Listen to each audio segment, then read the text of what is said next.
Bem, ouvintes do programa Fora da Caixa, chegamos a mais um Momento Saúde com a doutora Thaís Perella Cunha Segliano e hoje o tema é depressão, uma doença que vai aumentando bastante, aí as pessoas confundem muito os sintomas e se é frescura, enfim, a doutora Thaís vai dar uma explicada melhor nisso para nós. Boa noite, doutora Thaís.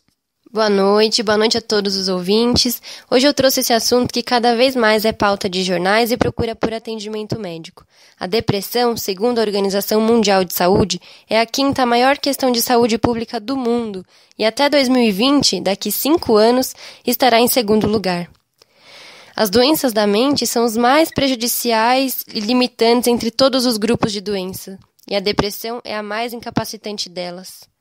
É a quarta maior causa de incapacidade de afastamentos do trabalho. E conforme dados do último censo, já são 350 milhões de depressivos no mundo. O custo da depressão é muito alto, e eu não falo só em termos de perda de dinheiro, não. Ela pode custar relacionamentos, empregos e, não raro, a própria vida. Então, doutora Thaís, quer dizer que essa é uma doença muito grave? Hoje em dia, é a doença que mais retira anos saudáveis da vida dos brasileiros. A OMS estima que 75% das pessoas não recebem tratamento adequado. E o desfecho mais trágico da depressão é o suicídio. As estatísticas são chocantes. Para você ver, a cada 40 segundos, uma pessoa se suicida no mundo. Portanto, as ações preventivas são urgentes. Devemos promover cada vez mais informação para acabar com esse estigma que depressão é frescura e estimular a procura pelo tratamento. E doutora Thaís, já chega a primeira pergunta aqui, nosso ouvinte Antônio Carlos. Gostaria de saber quais as principais causas que levam à depressão? Bom, existem fatores genéticos envolvidos. A doença pode ser provocada por uma disfunção bioquímica do cérebro e é, portanto, uma condição familiar. Mais da metade das pessoas que têm a doença tem outro membro na família com depressão. Existem alguns gatilhos, alguns fatores que podem dar início a essa doença, como traumas na infância, estresse físico e psicológico, algumas doenças como hipotireoidismo, consumo de drogas e álcool, deficiência nutricional, desequilíbrios hormonais. Inclusive, as mulheres parecem ser as mais vulneráveis em virtude dessa própria questão hormonal. Uma coisa que é grave é que existe transmissão de comportamento depressivo para filhos, podendo acontecer até mesmo durante a gravidez. O risco desses filhos terem depressão é 2 vezes mais alto do que os filhos de mães que não têm a doença. Agora, a nossa ouvinte Márcia gostaria de saber se o estresse leva a um quadro de depressão. Sim, Márcia, e é por isso que a incidência da depressão tem aumentado nos últimos anos. Principalmente nas grandes cidades, porque o estresse e a grande competitividade profissional favorecem o aparecimento dessa doença. Então, fazer escolhas pessoais e profissionais que ajudem a controlar esses fatores é uma forma de prevenir a depressão.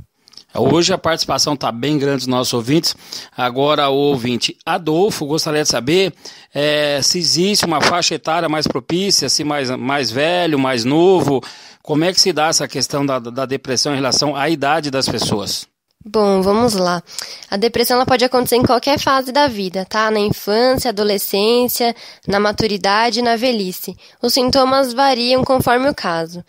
Nas crianças, muitas vezes são erroneamente atribuídos a características da personalidade e nos idosos ao desgaste dos próprios anos vividos. Então, muitas vezes não são diagnosticados. E ainda falando sobre faixa etária, deixa eu dar um dado aqui muito preocupante. Hoje, a depressão é a principal doença da adolescência, sendo o suicídio a terceira maior causa de morte entre jovens de 10 a 19 anos. As pessoas com problemas mentais apresentam primeiros sintomas a partir de 14 anos de idade. E se os adolescentes fossem tratados a tempo, poderia prevenir mortes e evitar sofrimentos em uma vida inteira. Mas muitos jovens ficam sem diagnóstico, porque eles não pedem ajuda e os pais acham que os sinais são típicos da idade. Por exemplo, isolamento, irritação, rebeldia, melancolia podem sim ser indícios de uma depressão. E há riscos muito graves se ela não for tratada, como o abandono escolar, abuso de álcool, automutilação e suicídio. A procura pelo álcool cada vez maior é encarada como um meio de fuga, dos problemas. Mas ninguém sabe que essa é uma substância que deprime ainda mais as funções do nosso sistema nervoso, além de estimular atos impulsivos, agravando ainda mais o quadro. A automutilação, por exemplo, se morder, cortar ou queimar a pele, segundo os psiquiatras, não é uma forma de chamar a atenção ou tentativa de se matar, mas sim uma tentativa de transformar a dor oculta em uma dor física, porque essa é mais suportável que a dor emocional. Bom, agora a nossa ouvinte Vanessa está colocando uma questão aqui importante. Há uma grande confusão entre tristeza e depressão, doutora Thaís. Como definir esse diagnóstico? Muita gente confunde tristeza com depressão. É importante diferenciar a tristeza da depressão com aquela passageira, provocada por acontecimentos difíceis e desagradáveis, mas que são inevitáveis na vida de todo mundo, né? Como a morte de um ente querido, perda de um emprego, desentendimentos ou dificuldade financeira. Diante dessas adversidades, as pessoas que não têm a doença sofrem, ficam tristes, mas encontram uma forma de superá-la. No quadro de depressão, a tristeza não dá tréguas, mesmo que não haja uma causa aparente.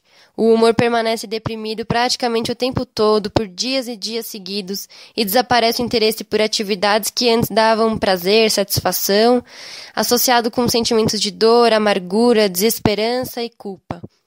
A depressão é um conjunto de sintomas, a tristeza é só um deles. Por exemplo, alteração de peso, distúrbio de sono, problemas psicomotores com agitação ou cansaço intenso, dificuldade de concentração são outros sintomas que fazem parte desse diagnóstico de depressão. Bom, doutora Thaís, nós falamos tanto dos sintomas, das coisas, e a questão do tratamento, como se dá o tratamento da depressão? É um tratamento difícil, é um tratamento de fácil acesso às pessoas? Essa doença tem cura na maioria dos casos, tá? E o que faz parte deles são os medicamentos, terapia psicológica e atividade física. Então, sim, é acessível a todo mundo. Quadros leves costumam responder bem às terapias com psicólogos. Nos mais graves, quando já tem um impacto negativo sobre a vida afetiva, familiar e profissional, é indicado o uso de medicação. Porém, isso deve ser uma prescrição bem criteriosa, medicamento só para quem precisa mesmo. Até trazer um dado aqui da Agência de Remédio dos Estados Unidos, FDA, ela pede maior cuidado na prescrição de antidepressivos e ansiolíticos, sendo recomendado para casos específicos, porque pode causar dependência. Mesmo assim, muitas pessoas parecem não se importar com esses riscos, né? O que nos mostram os índices de venda, por exemplo, do popular Rivotril, que cresceu tanto que hoje em dia o Brasil é o segundo maior consumidor desse remédio do mundo. Bom, eu fiquei assustado com esse número, com esse consumo aí alto desse remédio. E doutora Thaís, não tem o perigo de efeitos colaterais, o povo tomando tanto remédio desse jeito? Hoje em dia já se fala em efeitos mais prejudiciais do que benéficos desses remédios, né, sobre a população. Vou citar alguns para você, para ilustrar. Ganho ou perda de peso, queda de cabelo, aumento de sudorese, sonolência excessiva, prisão de ventre, boca seca, pode ter piora inicial de ansiedade ou transtorno do pânico. Tolerância, ou seja, é preciso de doses cada vez maiores para se ter o mesmo efeito terapêutico. E também a abstinência. Quando a pessoa para de tomar de uma forma abrupta, ela pode ter dor no corpo, tontura, pesadelo, ansiedade, tremor, confusão mental e por aí vai. São muitos efeitos malignos. Bem, chegou mais uma ouvinte aqui assustada com esse dado do Rivotril, a Renata, e ela quer saber então se não tem um tratamento alternativo aí com homeopatia, doutora Thaís? Tem sim, tá? A homeopatia ela pode proporcionar resultado bem significativo com o uso de diferentes remédios. Existem cerca de 2.000 deles, né? E para cada um tem descrito vários sintomas mentais. O tratamento é baseado na procura da causa de cada depressão, tá? E se a causa não é detectada, o tratamento é baseado nos sintomas pessoais, porque cada pessoa reage de forma diferente aos acontecimentos da vida. E, para tanto, então elas apresentam sintomas diferentes e merecem tratamentos individualizados. Muitas pessoas questionam, né, o tempo para início da ação do remédio homeopático, porque acham que é demorado, tem esse mito mesmo. E como eu já disse aqui antes, com a prescrição correta, o alívio pode ser imediato. Por exemplo, em ataque de pânico, angústia, ansiedade. E isso é relato de pacientes. Vale lembrar aqui que o tempo dos antidepressivos convencionais, eles demoram para começar a ter efeito por volta de 2 a 4 semanas. O medicamento homeopático traz ao paciente de volta seu equilíbrio. A repetição da medicação adequada dá ao paciente fôlego para que ele resolva suas questões até cessar o uso. Bem, o tema de hoje é bem interessante, então você que acha que depressão é frescura, que não é doença, ficou muito claro hoje com as palavras da doutora Thaís que é uma doença e pode ser grave, levando ao suicídio, levando até a morte.